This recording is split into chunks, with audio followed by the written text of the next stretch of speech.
Hello, everybody, and welcome back. Got episode number 22 here for you today. Pretty excited about it. It's about me finally getting to the point where I'm building stuff and doing that with my hands and my own power tools. I'm not borrowing things. I'm not, buying things that are pre-made and stuff. So it's exciting for me because a big portion of my personal mission is to repurpose items and recycle, repurpose, reuse. And that's some of the wood that I found here. It's pretty decent wood. It's trimmed, or not trimmed, treated, geez. But I knew it would be good for something, so I kept it, I saved it, I brought it with me to the new house, and yeah. So I got the power tools here. Porter and Cable is the brand. I like it, but I haven't used it all that much. It's funny because I have experience with wood. I mean, I have extensive experience in high school. 4 years of wood shop. 4 years, guys. No, not, get your minds out of the gutter. I'm talking about wood shop here. And yeah, I did a lot of wood shop, but it's one of those skills that if you don't use it on I wouldn't be like a daily, but if you're not using it every now and then, you're going to lose it. And I didn't do a lot of working with my hands. I didn't do a lot of power tools. I didn't do much of any of this for years because I rented and I had the funds were not there for me to be making projects for no reason. And so, I mean, now that I have a house, I'm going to need these tools for all sorts of things. But they come in real handy for the aquaponics system. I mean, I'm going to build this more homemade setup for my 55-gallon aquarium that I have going in my basement, but I'm going to have separate grow systems in different areas of my basement because I'm going to have separate systems because I think that's going to help me learn faster. I'm going to see different things happening in different systems. I'm going to try different things. I'm going to have different problems, different errors. So I think that's going to be a good thing. Having all your everything in one system is going to make it detrimental if you have a problem. If you have any issue, then it's going to be much more of a problem than I mean, I take that back. It's still going to be a problem. It's just that if something is catastrophic and completely destroys all your fish or your plants in one system, you should still be okay if you keep those separate. You should still have other systems that you can continue with. And that's the name of the game. But not only that, but you have multiple systems, you're going to have more things to do. So yes, you'll be busier, and to an extent that can be a problem, but that can be a savior too, because when you're dealing with growing plants and or any sort of agriculture, your time is spent waiting. You're just sitting there waiting. You're waiting for the things to grow. You're sort of taking note of how everything's looking. Oh, is it starting to die? Is it starting to, look too dried out, or needs hydrated? All that. You're testing things. So there's things to do. It's just there are a lot of like lulls or slow periods. If you have multiple systems, that kind of fills the time, like the slow times. If you haven't already, guys, if you like the idea of learning to get things done on your own, and I'm not an expert by any means, but if you like those ideas, please consider liking, sharing, subscribing, getting the word out there.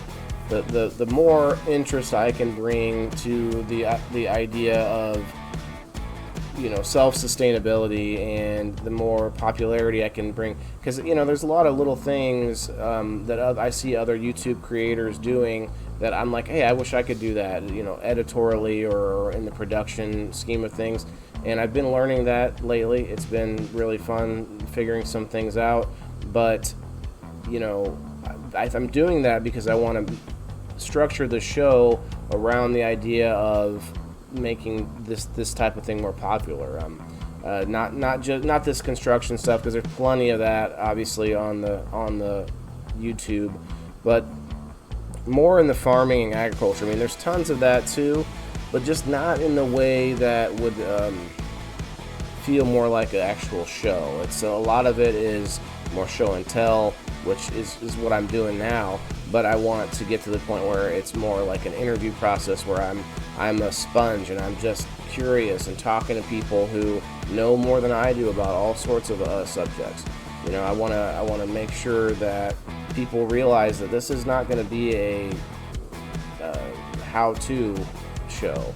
This is going to be, I mean, yeah, you're going to learn eventually. If you come with me on this journey, learning how to do this kind of stuff, you're going to see my failures, going to see my triumphs. You're going to see the same things that I see as far as learning and figuring things out. Maybe you'll see new things, and maybe you'll see things that I don't see, and consider commenting on that type of situation. Let me know if you see something that I messed up on. I mean, you can comment, and you can make fun of me too if you like. That's fine. Doesn't really bother me all that much. You know, I have other things that bother me. That's not a big one. Not yet, anyway. But let me just here. We'll go to the full screen. See that ladder? These two ladders were repurposed from a different project. They were actually holding up my whole aquaponics system. Actually, let's go back to this. Yeah, they were holding up the whole aquaponics system previously. Now they're a good sawhorse. Yeah, you're just seeing me having fun working in my garage. I love it, man. Having my own space, having, well, you know, somewhere that I can leave a project if it's not completed, and I didn't want to have to cut this stuff inside, especially with. This was actually a really nice day. It was one of those super warm days we had a couple like a week ago or so. I got super lucky on that one. Yeah, I'll just go ahead and skip forward a little bit on this. I mean, you know, just cutting the wood, and I sand it down because, you know, I want to knock anything off of it. I make sure everything is nice and straight, the same pieces, the same sizes. You know, this is all going to be used to build the support system for my new grow setup. That's my only growing setup right now, but it's going to be my biggest one for a little while until I get to the later project that I have. I mean, I have a plan to go much bigger even than that, but we'll see.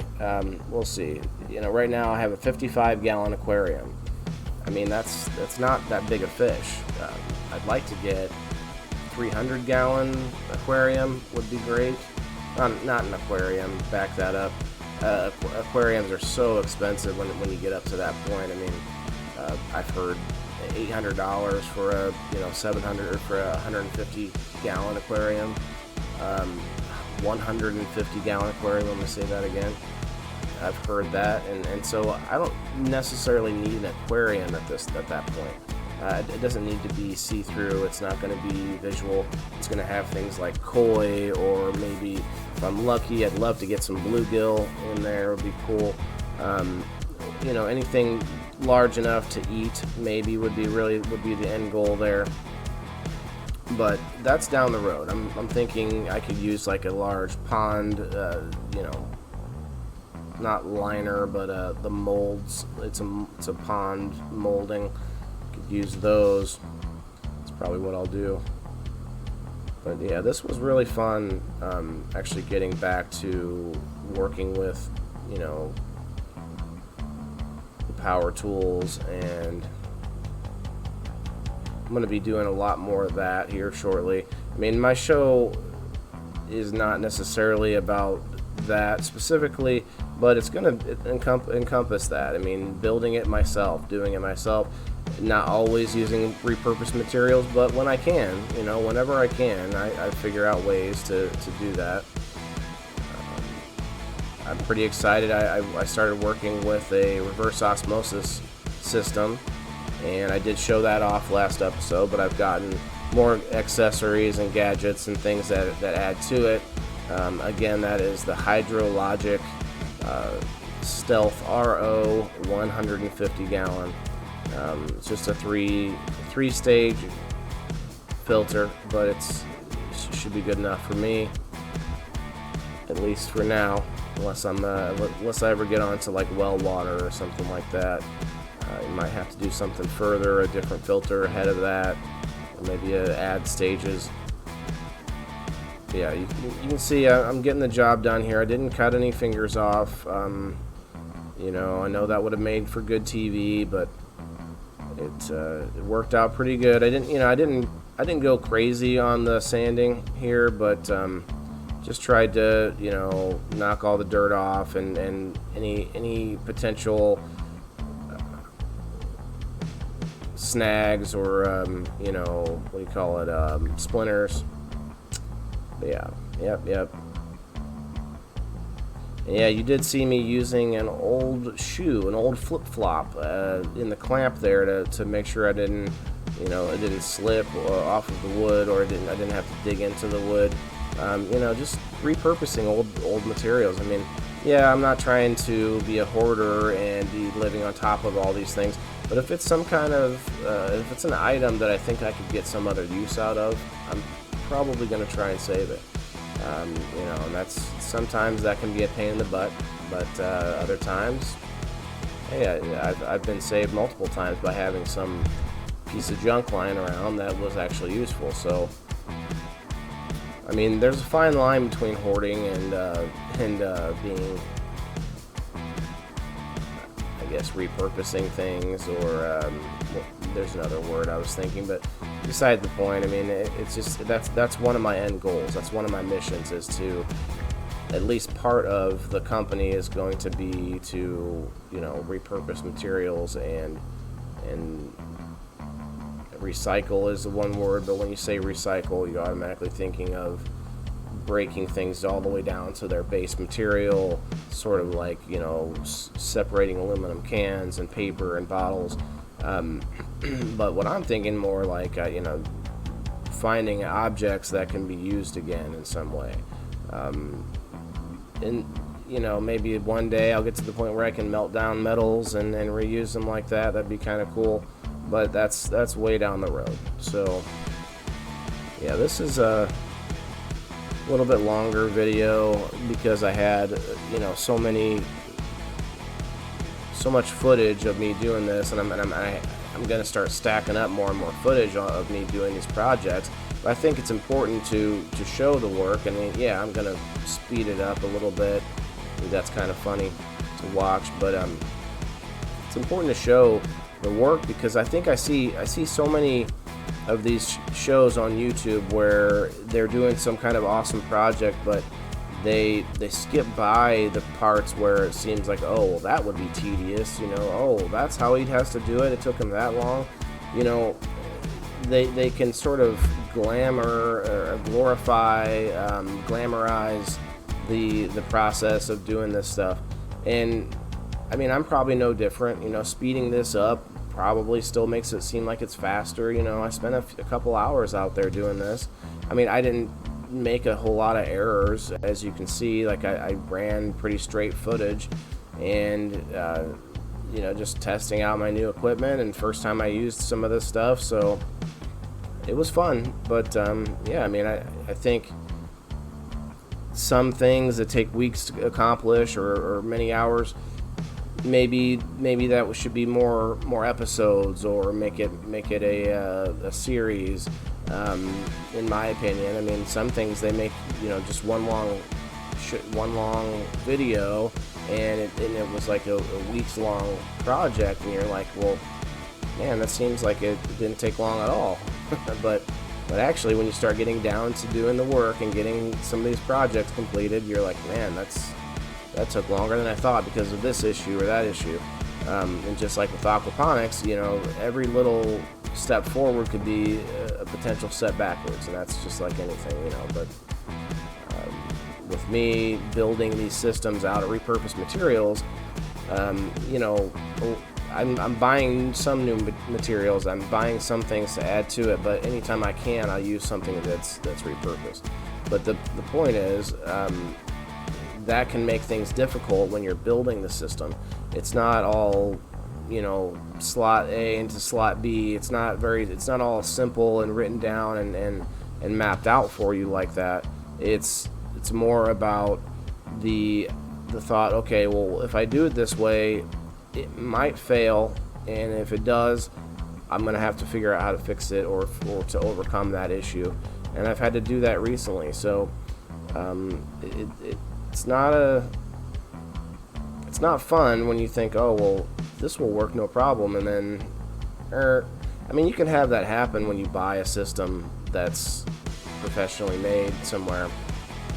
That doesn't mean that it's not possible, but that most of the time, things that are professionally or commercially purchased or commercially sold, you know, they're going to have instructions, and if not, they have some way to call or contact and get help or get replacement, something like that.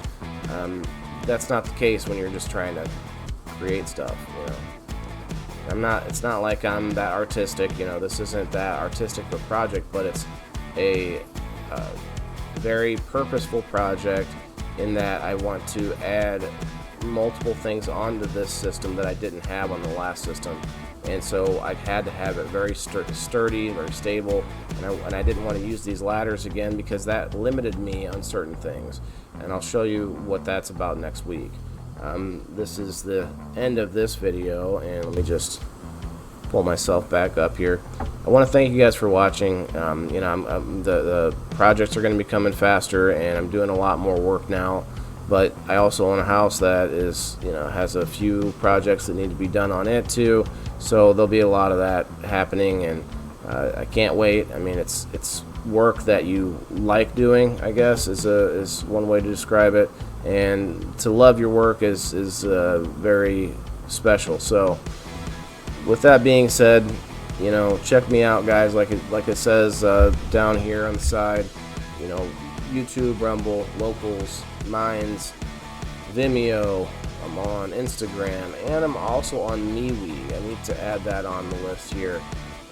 My list is getting a little longer than it should be because I'm not keeping up on all of these as well as I should be. So I want to try to focus on stuff that really counts. YouTube right now is still the big guy. It's still the one that makes the most sense. So with that being said, until next week, thank you guys for watching.